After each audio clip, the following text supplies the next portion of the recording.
हुई थी और जिस संबंध में हमने हमारे एवीपी के स्टाफ के इंचार्ज थे हमारे सब इंस्पेक्टर धर्मवीर, और उनको भी इस चीज़ का जिम्मा सौंपा हुआ था कि इन चीज़ों को हम ट्रेस करें ताकि पब्लिक में हमारा विश्वास बने और उनका जो चोरी का सामान हो बरामद हो।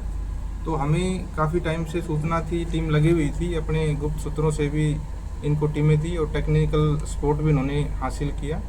और कल रात को इनको सूचना मिली कि ढाणी गारण जो अगरवा रोड पे है वहाँ से एक चोर है नीरज, जो कि फरमाना खास गांव का रहने वाला मैम के पास से, और पहले से काफ़ी वारदातों में वो संलिप्त रहा है।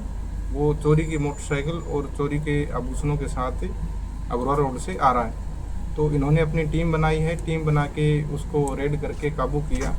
काबू करने के बाद से उसके पास एक प्लेटिना चोरी की मोटरसाइकिल मिली है, जो कि चिमनी गांव से चोरी कर रखी थी उसने। उसके अलावा उसके पास कुछ आभूषण मिले जो कि अलग अलग वारदातों में चोरी किए हुए थे। उसको जब गहनता से और पूछताछ की गई तो उसने ये कबूल किया कि 28-29 जुलाई की रात को हमारे थाना बरवाड़ा क्षेत्र के गांव बनभोरी में 3-4 घरों में जो लगातार एक ही रात को चोरियां हुई थी, एक बड़ी वारदात थी, जिसमें एक घर से 21 लाख के करीब आभूषण थे, दूसरे घर से भी 21 लाख के करीब आभूषण व नगद का सामान था, और एक घर से मोटरसाइकिल भी चोरी थी। तो उन वारदातों को भी इसने कबूल किया। इन वारदातों में इन्होंने अपने एक साथी नीरज ने अपने साथी संदीप, जो कि किरोड़ी गांव का रहने वाला है, उसके साथ इसने घर पे बैठ के योजना बनाई थी चोरी की। और योजना के तहत ये गांव बनभोरी में पहुंचे। वहाँ मोटरसाइकिल पर संदीप नीरज को छोड़ के चला गया था और नीरज ने घरों के अंदर घुसकर दीवारों से कूदकर इन वारदातों को अंजाम दिया था रात के समय में।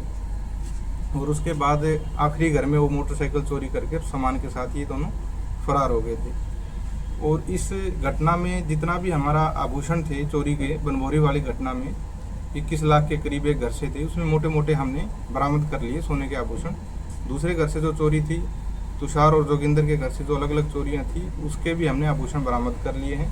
और इसके अलावा जो एक मोटरसाइकिल प्लेटिना चोरी थी, वो भी हमने बरामद कर लिए हैं। तो हमारी टीम ने बहुत अच्छा प्रयास किया है। और इस वारदात के अलावा जब इससे पूछताछ की तो इस चोर के ऊपर पहले से 37 मुकदमे जो कि दर्ज हैं, और ये उन मुकदमों के संबंध में अलग अलग जेलों में, Rohtak jail, Bhiwani jail, Jind jail, Kaithal jail और हिसार जेल में बंद रह चुका है।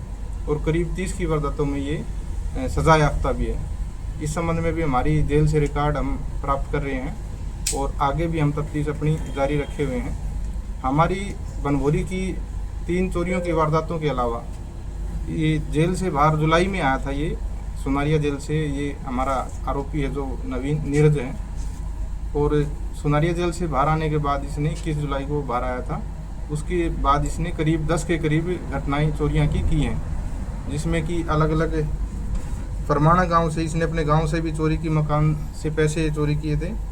और उसके अलावा गांव पुर में इसने रात के समय में सोने के आभूषण वगैरह चोरी किए थे। गांव बांस बडाला में भी इसने 25 जुलाई को 11,000 के करीब चोरी की थी। 27 तारीख को गांव जाखोदा खेड़ा में इसने मकान से आभूषण व 12,000 रुपये चोरी किए थे। और गांव सलेमगढ़ से इसने 27 जुलाई को ही 18,000 के करीब चोरियाँ की थी। 27 जुलाई को ही इसने किरतान गाँव से मकान में सोने के आभूषण व मोटरसाइकिल भी चोरी की थी। 29 जुलाई को इसने गाँव बनभोरी में फिर 3-4 घरों में वारदातें की थी जो हमारे क्षेत्र में थी। इसके अलावा इसने 3 अगस्त को भी गांव चिमनी में एक मकान में सोने के आभूषण में मोटरसाइकिल चोरी किए हैं। 4 अगस्त को भी इसने गांव रानीला में आभूषण वगैरह चोरी किए हैं। तो ये बहुत ही वांटेड अपराधी था, जो आदतन अपराधी था। इसकी चोरी करने की आदत भी एक निराली थी। ये कई बार एक घर में चोरी करके नहीं भागता था। इसकी क्या रणनीति थी, ये कई बार लगातार कई घरों में और लगातार चोरियां करता था। तो ऐसा है जो हमारे समाज के लिए बहुत खतरा है। इस टाइप के अपराधी हैं और इनके ऊपर लगाम लगाना और अंकुश लगाना हमारा कर्तव्य बनता है।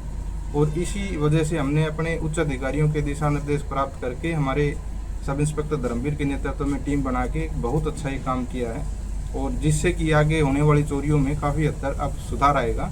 और आगे और क्या क्या चोरियां की है और बाहर के ज़िलों में जो चोरियां की हैं उनसे भी हम संपर्क करके उनकी वारदातों को भी हम ट्रेस करवा रहे हैं। और इसके अलावा पब्लिक से मेरी अपील है कि आप भी अपने घरों में जैसे सो जाते हैं तो आप भी सचेत रहें, अलर्ट रहें थोड़ा सा, और जैसे ही आपको कोई सूचना, कोई ऐसी इन्फॉर्मेशन मिलती है तो उसको तुरंत हमारे साथ, हमारे कंट्रोल रूम पे या हमारे नंबर पे या सच्चों के नंबर पे उसको साझा करें, ताकि समय रहते हम भी मुस्तैदी के साथ चोरों को पकड़ सकें।